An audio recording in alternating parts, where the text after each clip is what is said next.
So ఈసారి మీ జడ్జిమెంట్తో మొదలవుతుంది. తనలో తను మాట్లాడుకుంటున్నాడు, అది ఒంటరితనం. తను మరి తర్వాత నామినేషన్లో అతను ఎందుకు అలా ఉన్నాడో ఎక్స్ప్లెయిన్ చేశాడు కదా. I'm not convinced sir. తనకి కోపం వచ్చినప్పుడు తను వాడే పదాలు మాటలు చాలా హర్టింగ్. మీకు ముందు నిఖిల్ అంతగా నచ్చలేదు, ఇప్పుడు మీకు ఎలా ఫ్రెండ్షిప్ కుదిరింది? No comments. ఒరే నేను అడగలేదు రా, అడగమని ఆ ఇష్టంగా అడిగి. ఎవరు అడగమన్నా ఎవరు అడిగినా I don't belong to your adulterated comedy. ఆ ట్యాగ్ ఇవ్వడం అనేది కరెక్ట్ కాదు అన్నది నా ఫీలింగ్. నువ్వు క్యాజువల్గా అడిగావు, సోనియాకది అలా అనిపించలేదు.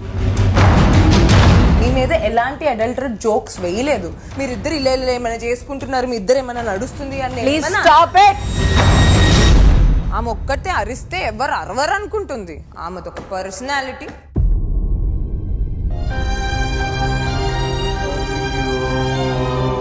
కాదు నేను ఏడుస్తా అబ్బాయి అన్న, నాకు ఎమోషన్స్ ఉన్నాయి, నన్ను అన్నారు. What does that mean? ఈమె ఒక్కటే పుణ్యస్త్రీ, మేము ఇక్కడ ఇలాంటి వాళ్ళమా?